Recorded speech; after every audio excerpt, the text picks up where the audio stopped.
Welcome to the Intentional Encourager podcast, where each episode brings you compelling conversations and stories designed to entertain, enlighten, and encourage. And now here's your host, Brian Sexton.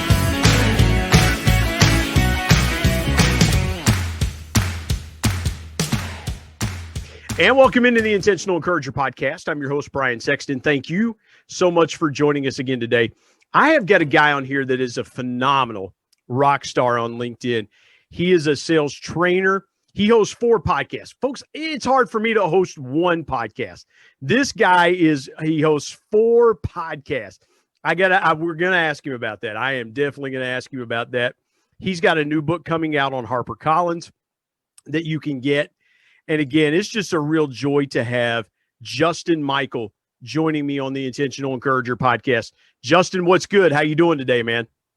I'm great. I love the name Intentional Encourager. And it was great meeting you through Dale Dupree. I love the positive energy and the prayer. And I just think we need good shows like this that inspire people in these times. I know it sounds like a generic email, but we're living through some crazy times. And so I'm all about positive psychology and paying it forward. And, dozens, if not hundreds of people shared their secrets to success with me. I sponged them up. So I'm just kind of an amalgam of a lot of people that came before. And I like to do the same thing. I like to work with people and help them achieve their career targets and get better at sales.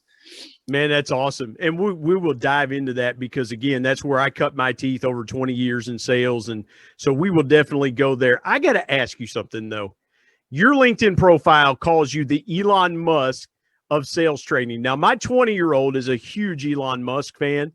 And so my 20-year-old son is going to geek out when he hears this podcast when it's released. So tell me about being the Elon Musk of sales training. I've got to start here with you on that. Well, the legend has it that Elon wanted to build rockets, and the U.S. government said, that's fine, it's a 5-year waiting list. But that's not what happened. He went and studied, well, how do you build a rocket? You need beryllium. And then he said, where's a beryllium mine? And then who are people that can make and mine beryllium? And so what he did is he deconstructed a rocket to first principles and started to build a rocket factory.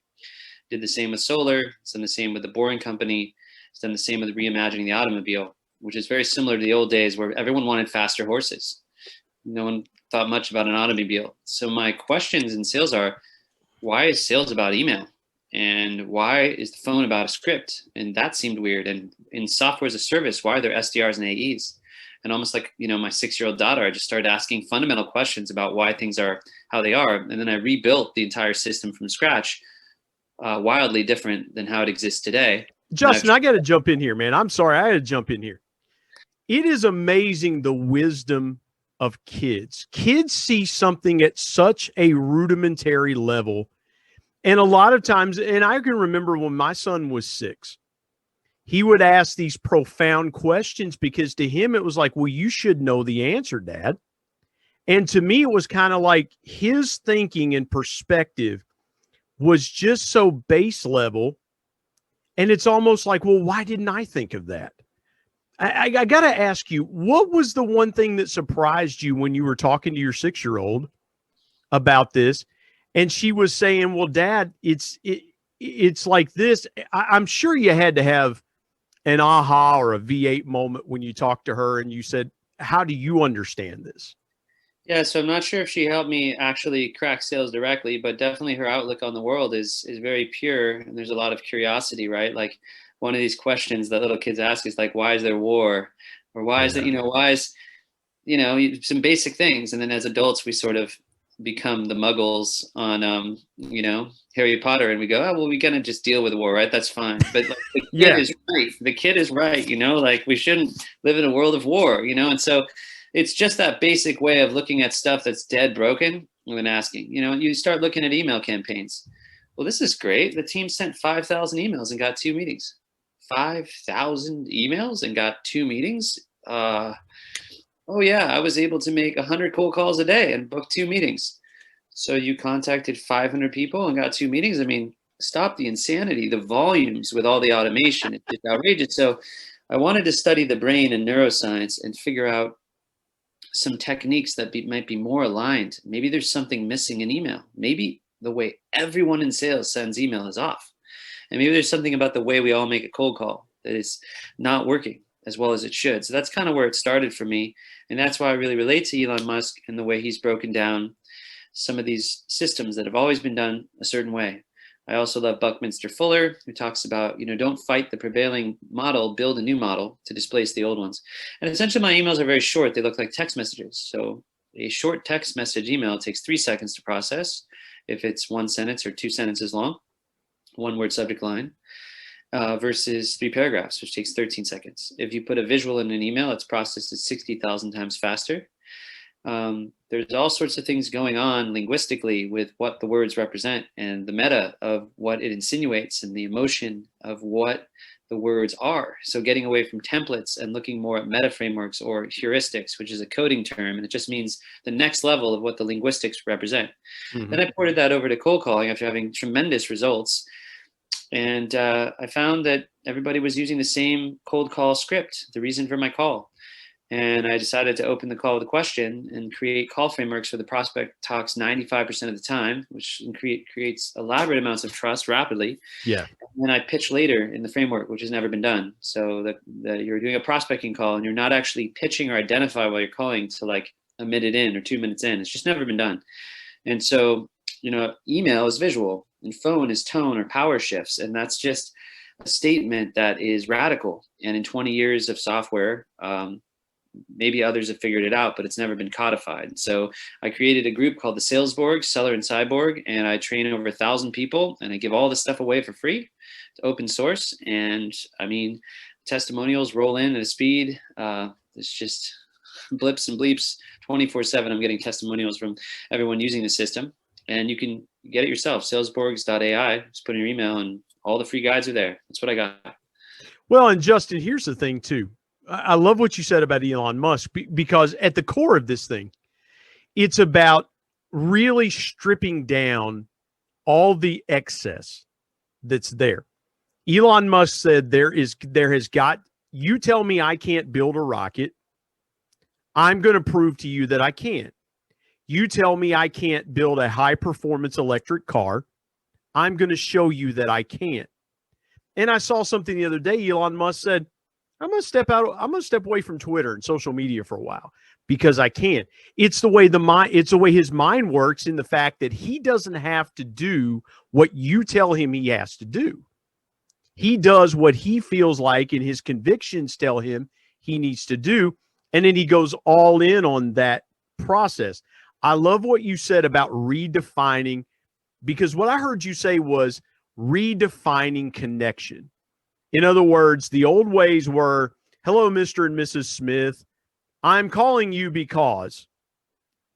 What you're really doing is you're connecting with that prospect and you're saying, tell me what's important to you through a question, and you do all the talking, I'll do all the listening, and you'll tell me more in 3 or 4 minutes than I could ever ask you 50 questions to get the same volume of information. I love that. And I've said that, and I said that in my book, People Buy from People. People buy connection before they ever make a transaction. And so what you're doing is you're just allowing that prospect to connect to you themselves instead of forcing that connection forward. Yeah, so what's really strange, it's not just about the question, it's what the question is, which I can get into, but there's all this stress now on personalization at scale, and I actually believe it's relevance at scale. So I know I'm going to interrupt you because I know who you are as a persona. I know that you run IT at a fintech company, and I have other fintech companies and IT people, and they have these similar challenges. So I know that what I'm going to interrupt you with is a valid reason. It's a challenge you face. What I find is that people who can buy software have power. So I usually say, if they're in charge of IT, I say, well, John, who's in charge of your IT at Acme Corp? This whole expression of who's in charge of, and they typically say, I am, which is very interesting, which is actually the first word of the Bible, Yahweh. It's a very powerful statement. So, I mean, this might be the only thing they're powerful at their life. They can't really control their spouse, their kid, their society, their health. Not really. They can't really control it, So, but they can control their budget, and they can spend on your solution or service or not. And it reminds them, and they love to tell you elaborately about, yes, I'm in charge. And then you ask them about their current solution. They'll tell you on and on and on about why they bought it or why they didn't buy it and why. And you just listen to them, give you an earful about their status quo, and you don't make them wrong. and you don't argue or differentiate, or, oh, well, that's why you should use us, or, oh, of course you must have this problem. You just say, well, that's great. You use Beta Corp. They're great. Tell me more. How's that working for you? So I have this really different call framework where it produces active listening and it speeds up the trust, because you're just sitting there and hearing a prospect out about how they currently solve for something. And it's very radical, because they're used to every other seller saying, hey, it's Justin Michael from Justin Michael Consulting. I have great sales techniques. They're better than everyone else's, XYZ. And you're trying to make a logical argument to convince a prospect who really, they don't even know that they have a pain. They've already adopted some other way of solving that. And the minute you do that, they're just going to recoil and defend. And that's why you get all the objections and have all the rebuttals. My calls are like, I'm just listening to this person talk and talk and talk and talk. And then suddenly they say, what is it that you do again? And then it shifts to me. Yeah. And then they're kind of driving the sale. And people, they buy with emotion and they buy with emotion, they close on logic. So once they've actually taken interest, then I can pitch, because they're receptive now to what the pitch is going to be. And so the combination of these hyper short emails with visuals that go into the sequencers and this really radical call framework, which is pitched later, has yielded this method, the Justin Michael method. And it creates a scenario where the emails and calls, LinkedIn work, are just converting at a much higher level.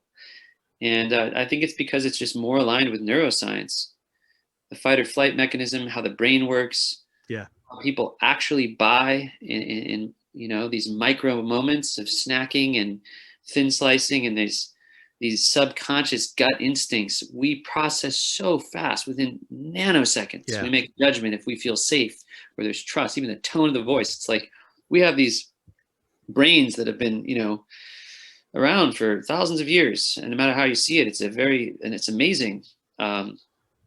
It's one brain is more powerful than all the AI on the planet still. So keep that in mind. Hey everybody, Brian Sexton here. I want to tell you about our sponsor, SEO National. SEO stands for Search Engine Optimization. Now what's that, you might say? Well, search engine optimization helps you show up higher on search engines in front of paying customers for words that you as a business owner can monetize. What a great concept. SEO National is owned by my good buddy Damon Burton, who's been a guest here on the Intentional Encourager podcast. Not only has Damon and his team worked with businesses of all sizes, from e-commerce startups to NBA teams and Shark Tank featured businesses, but more importantly, Damon and his team are about transparency, trust, and providing lifetime value. So much so that he still has his first customers after opening SEO National 14 years ago. Let me give you some intentional encouragement and call Damon and his team today at 855-736-6285 or go to www.seonational.com and get a free quote. Well, I love what you said there. So a couple things I want to unpack there. I love what you said. The first thing that I got from that was affirming a person's status quo, because again, when a person feels like they've made a good buying decision, they do two things. They either tell other people about it, or it gives them some kind of positive uplift. Like, I have done something really good for my company and my well-being and for my career. And so I love that. Salespeople don't do enough of affirming to the customer, you made the right decision initially. And the second thing that I love what you said was how people buy. And I think a lot of salespeople have forgotten how they have forgotten the way they buy themselves, and they've forgotten the way that other people buy because they've forgotten it themselves. And it's not to your point. I love that. It's not to your point of this is why we're better. It's, hey, listen, you just told me what you told me in 3 or 4 minutes. And I appreciate you sharing with me how you buy. They just shared with you how they buy and what drives them. What do you think salespeople are missing and continuing to do things the way they've always done them? Is it change resistance? Is it lack of knowledge or lack of information? Because it would seem so rudimentary what you're talking about and the power and the effectiveness behind it. Well, I think what happens is you go and you write best email template, and you go grab some and you kind of mix them around and you put it in your sequencer, and you think, well, it's the best email template and they all look the same. They must be good. There's 100 that looks the same. The biggest tech companies in the world are promoting them. It's on all the blogs. It's on, I'm not going to name the names, but all the respected tech companies are putting them out. So I'm going to do that for my email. Let's go get some cold call frameworks. Well, we don't realize that the cold call frameworks are identical the last 20 years, actually. Yeah. I had someone put up, here are the top 20 cold call openers. And I looked at it and I said, well, it's all the reason for my call. It's all, let me tell you who I am and what it is. Let me hook you. Let me differentiate. It's all, look at me and look at how the thing I have, let me indicate how I'm selling. Not one of them. The only thing that's the close to interrupt is Sandler, where it says, it goes, hey, Brian, I'm making a cold call and I'm sure you hate getting it as much as I hate making it. And then the prospect laughs. But once that saturates, the prospect's heard that before. Mm-hmm. The question is pretty lethal because they're not expecting a question. The question is relevant to what their job role is. And it's not as simple as like, you're an IT director and say, are you in charge of IT? I might say, well, who's in charge of your IT security? Or who does your fraud prevention? Or, how do you do your edge computing from an IT standpoint? Who heads that up? And then they say, well, that's not me. That's Doug. Okay, great. Can I reach out to Doug and say we talked? And I mean, just say we talked. I'm not going to say you recommended me or be a sleazy seller. I'm going to reach out to Doug and I'm going to mention your name. Boom. Transparency, authenticity. I'm calling out the bad behavior of other sellers. So I have this great referral system too. So I get referred a whole ton. Well, and if him and Doug are good friends, he might proactively reach out to Doug for you and say, hey, man, I talked to this really great guy, Justin. Justin reached out to me. We had a really good conversation. I think you should take 10 minutes and talk to Justin. And then automatically Doug is receptive to talking to you because his buddy said, hey, Justin's a good guy. You need to talk to him. And so that you're right, that referral and that power of connection one with another, man, that's just huge in selling. Yeah. I mean, I what I'm trying to do is I'm trying to lower the cognitive load on the prospect because it's a lot when a stranger interrupts your day, there's a fight or flight mechanism. And when you get a big email that's personalized, you F-track that F curve, you hit the thing and snack it and you're fearful. Like, is it a bill? Is it a legal problem? Like, what's wrong with this? Why am I getting this giant email from a stranger? And so when I get a short email, it just says overtly what it is. Oh, okay. It's just a salesperson with a CRM. Okay. It lowers the blood pressure in a weird way, right? Yeah, no, 100%. And Justin, and for transparency to the audience, when I reached out to you, I reached out with a little bit longer message. And so now that we're talking and things like that, I can see and understand, some of the things that we were talking about in our back and forth and getting this set up. And so, man, this is really, really good stuff. I want to pivot here to the point in our conversation where you tell your story, because I think everybody's story is so powerful. And I always ask, how did you get from point A to where you are today? And so, Justin, in the next few minutes, take us through your story and how you got from where you were to where you are and some of those defining moments in your life. Yes, so I've been in sales for 20 years, believe it or not. And I've sold just about everything you could sell, including a lot of things you probably don't want to sell. I started as a rep, a teleservices rep. But I started working incubators in my mid-20s for SaaS startup folks from Silicon Valley. I had some mentors. And I had a couple mentors in a couple different SaaS companies, got pretty good at that. I ended up moving to Silicon Valley, and I worked for Sean Parker. And then, for those who don't know, The Social Dilemma and The Social Network, he introduced Mark Zuckerberg to Peter Thiel. So that seemed pretty cool. I was working in like a charity fundraising platform. And then I ended up in Indianapolis working for ExactTarget, Salesforce Marketing Cloud. And then I ended up heading up sales teams at a dozen different startups, including sales development teams. And I moved from San Francisco to St. Louis to New York to Seattle, pretty much every major city, from the Silicon Prairie to Silicon Beach to Silicon Alley to Silicon Shores. I mean, I held every position in the startup that I could for 10 years. And I just turned 41. I launched my own consultancy about a year ago. And I said, my consultancy is going to be results-based. It's going to be, proven and scalable. And if someone doesn't get the results, I don't even want to take their money. Justin, I got to ask you this. People are they're going to you kind of you breeze by that, but I've got to jump back here for just a second. There may be folks that have watched. That's one of my son's favorite movies is The Social Network, that talked about Zuckerberg and that I know my son, my 20-year-old son, is going to want to listen to this podcast because of that. What was that experience like? Because people get caught up in the glamour of guys like Mark Zuckerberg and Sean Parker and guys like that who created this giant, they were on the ground floor of Facebook and things like that. Was there something that you learned in working with Sean that helped you? What was that time like for you? Because again, I would have to think this guy is a very well-known name, and the thing that he helped create with Mark Zuckerberg has been life-changing. I mean, Facebook, there's probably no one on the planet that doesn't know what Facebook is. So what was remarkable working with Sean, he was the world's youngest billionaire at the time, and he was very down to earth and more similar to me than I could imagine. It's funny when I hear Elon Musk on Clubhouse, he's just, they say, how's your day? He's like, it's, I get up and there's some disasters and I got chores, he's just the man. So what I was amazed by was how down to earth and humble and articulate and just on the level. And I see this with like Mark Andreessen and different VCs, that people have really made it and worked very hard to do so. And it was an intellectual, he was friendly, he was curious. And there was no veneer. There was no feeling of I'm better than you. None of that. He was just actually, when he was with me, present and actively curious in my opinions. And that really struck me as I've now built my own business and gotten a little clout in my industry and have a book coming out, is just to maintain that grounded, humble approach and learn something in the unique genius of everyone I meet.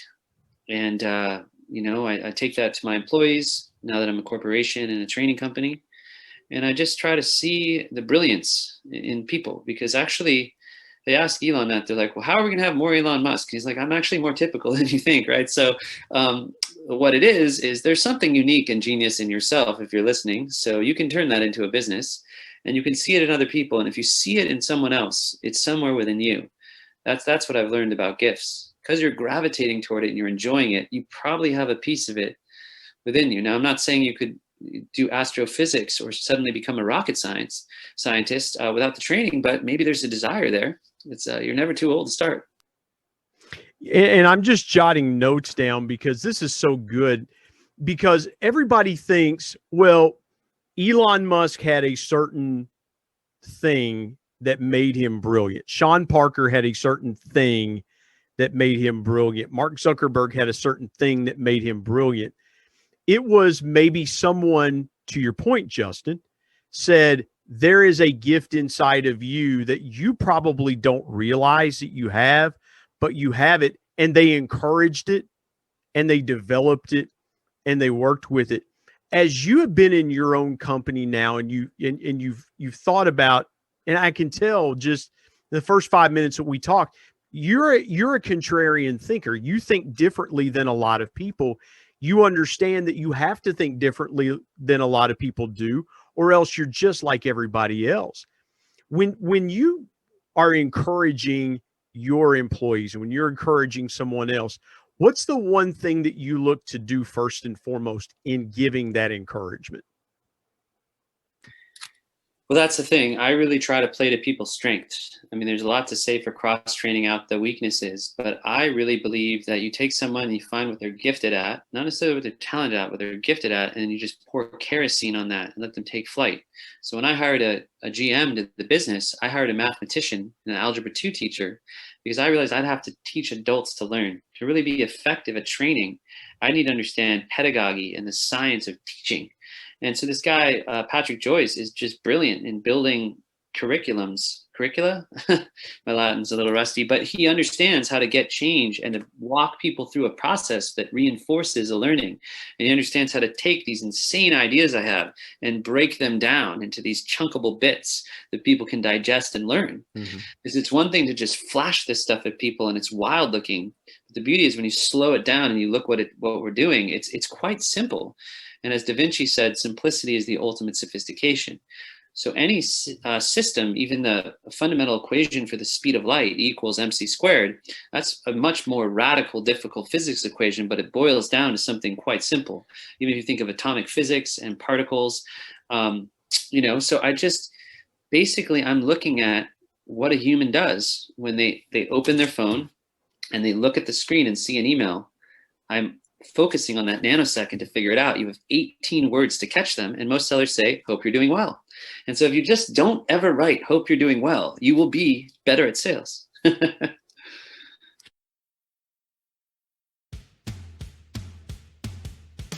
everybody, Brian Sexton. I want you to go check out my new book, People Buy From People, 10 Powerful People Lessons from the Ultimate People Person.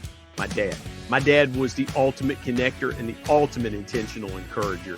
And he shared with me 10 connecting lessons that I'm going to share with you in this book, interwoven with stories and personal anecdotes that will help you really see what connecting is truly all about. If you want to be a more powerful, stronger, deeper connector, whether you're in ministry or leadership or sales, you own a business, whatever you want to do that connects you with people and you want to connect with them stronger, deeper, and more powerfully, People Buy From People is for you. I want you to go to Amazon.com and search People Buy From People, Brian Sexton. And it's available in paperback and Kindle. And coming soon, excited about this, coming soon to Audible. Thank you in advance for picking up a copy of People Buy From People.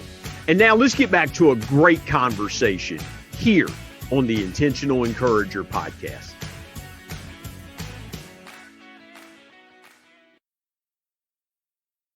I love that because that has been the, and I'll get it back up a second. That's been the way. And as you're talking, I'm thinking to myself, is there a better way that I can communicate? Because I use that. But I've used it for 25 years in reaching out to people.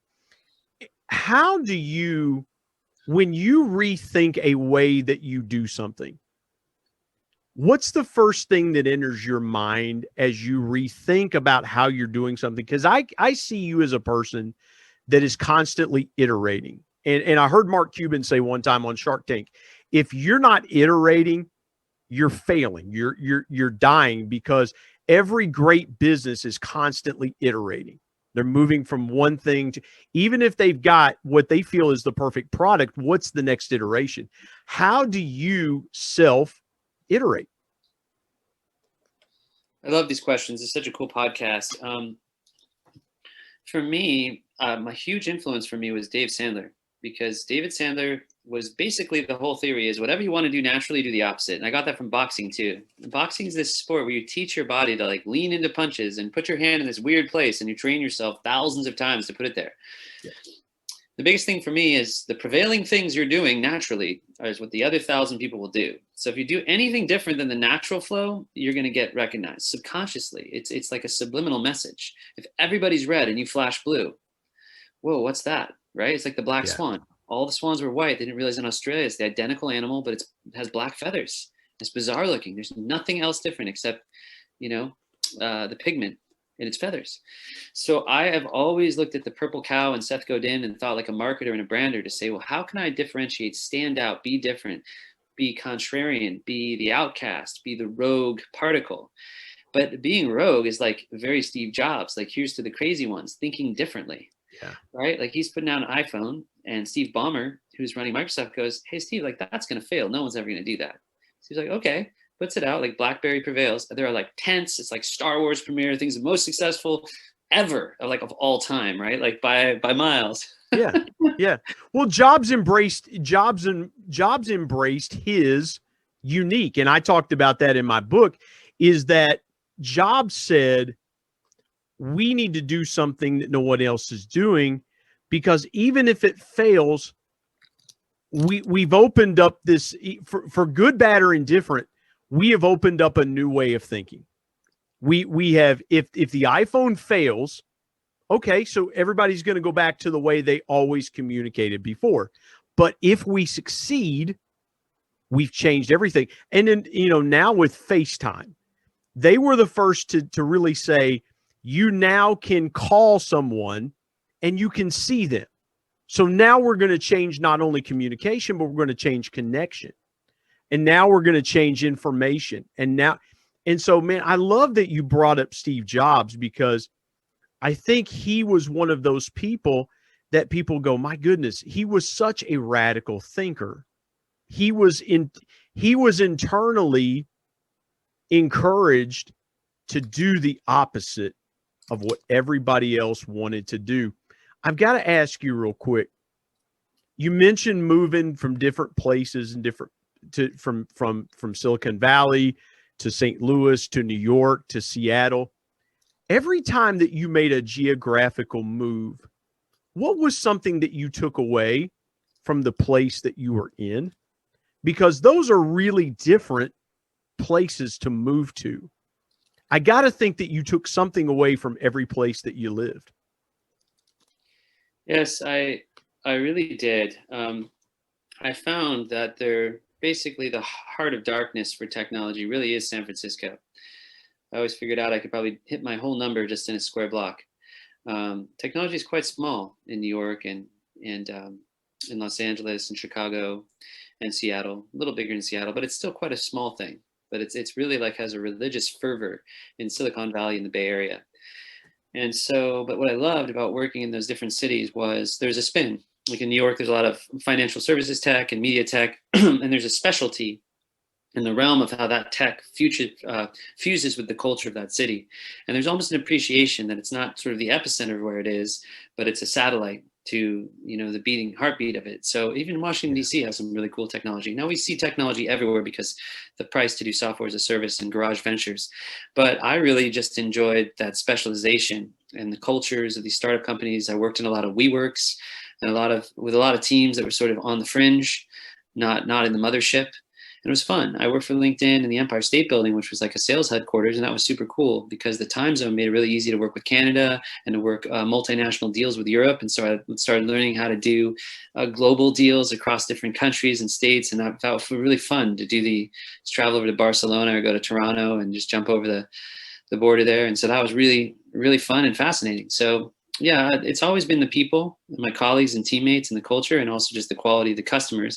And back in those days, we were doing a ton of on-sites. So, I've met with hundreds and hundreds and hundreds of C-level executives in the Fortune 1000, and I learned more from the prospects than I did inside any of the companies. Man, that's awesome. I'm jotting that down, learning from the prospects. That is so good. Justin, I've got 2 more questions for you, and you've been so gracious with your time in this episode. Take me through the biggest obstacle that you faced in your life, either personally or professionally. What was the lesson you learned from that obstacle? For me, it's really about self-doubt. I never went to college, and I had a big chip on my shoulder about that. And I worked for many startup companies. And what I've learned when I was 40 is I'm an amazing consultant. So, I was able to consult 100 companies, and I launched a business in a year, and I built a significant run rate and dozens of clients extremely rapidly. I mean, at a speed that's probably one of the fastest rates ever, because it's just what I naturally do. I sprint at things. I love to meet with people and see what I can do in the first 90 days. I love to crack a funnel, solve a problem, and get a result rapidly. That's just been my niche in a niche. For me, I had that chip on my shoulder, and I probably waited 10 years to go into business for myself. I applied to Salesforce and LinkedIn dozens of times, maybe hundreds of times. And I finally got in, and they relaxed the college restriction. But I think I had something to prove and a chip on my shoulder far longer than actually having the skill and ability. For someone who just had the degree, and it could have been a degree in sociology or a degree in art history, but because of the degree, they didn't have that chip. So I would encourage people, if you have a limitation like that, or if you didn't go to college and you're in sales or marketing or running your own business, don't let people judge you or feel that you're somehow less or you have to overcompensate for that. This is a strange career one. I'm sure there's been harder things in my life, like, the death of family members or different things that I've overcome. But this is a self-limiting belief that kept me from earning a certain amount and kept me from going out on my own, kept me from believing that I could be a published author. And as soon as I conquered that, the success has been unlimited. Like Tony Robbins says, you burn the ships. Right? If you are the product, there's nowhere to hide. So you better believe in yourself, because if you're selling Salesforce, that's great. I believe in it. Everybody loves it. But it's if you're the product, you got to believe in it. Man, that's awesome. Share with the audience your biggest piece of intentional encouragement, because again, somebody may be walking that road and they're saying, but Justin, I'm in my mid 30s or I'm in my mid 40s and I didn't go to college. I've always wanted to do it and I haven't done it, whatever it is that they haven't done. And you've been talking about just going out there and doing it. And I love, and that's been the theme that I've heard in the last 20, 30 minutes that we've been talking is just go do something. So share with the audience your biggest piece of intentional encouragement. Yep, I would say you need to believe in yourself. You can accomplish more in 10 years than you can in 1 year. So you have to be patient. And I would just say, bet on yourself, your own self-esteem and your own self-belief. This isn't about narcissism or ego. Love yourself and make sure that you figured out this internal psychology, this negative self-talk that plagues people. It's a real thing. It appears in your life, whether you think metaphysically or supernaturally. It actually starts to become a real thing. So the more you can become your own, you can love yourself, the better things can happen around you, right? Sales is the transference of belief. So believing in the product is not enough. People buy you. So you have to get right on the inside and cultivate a work-life balance. The 80-20 rule is real. 80% of your day is waste. So if you're grinding 20 hours a day, 80% of that is waste. You can't outrun the bear. You can't win this game by outworking everybody. That's not possible. So I would say there's a combination of advice there. Take good care of yourself, love yourself, practice self-care, meditate, balance yourself, exercise, eat right. And don't believe the hype that you just outwork everyone. I did. I gave up a decade of my life and I outworked everyone. And I wasted a lot of time that I could have enjoyed. And I can't necessarily say I got richer, was more successful. I was just obsessive because I had that chip and I thought I had to. But I would have done just as well if I'd have gotten a good night of sleep, maybe lived a little better. And I'm doing that now in my 40s. And I'm, you can see I'm a lot brighter for it. So. Absolutely, man. This has been an incredible conversation. I can't thank you enough for it. Tell folks where they can connect with you on your social media platforms. And if they want, if they hear you on this podcast and want to reach out to connect, tell them how they can do that. Yeah. So go to salesborgs.ai, like seller and cyborg, salesborgs.ai, or just add me, Justin Michael, follow me on LinkedIn, shoot me a message. But if you go put your email in there, you get all my free guides and access to my Discord. Man, that's awesome. Justin, I appreciate your time today. Thank you so much for an enlightening conversation here on the Intentional Encourager podcast. Thank you, my friend. Thanks for everything. Have a great one. My thanks as always to producer Bryce Sexton and technical advisor Matt Means. And the ultimate thanks goes to the Lord Jesus Christ, who provides intentional encouragement every day through His Word. And until next time, remember, everyone, everywhere, at any time and any place can be an intentional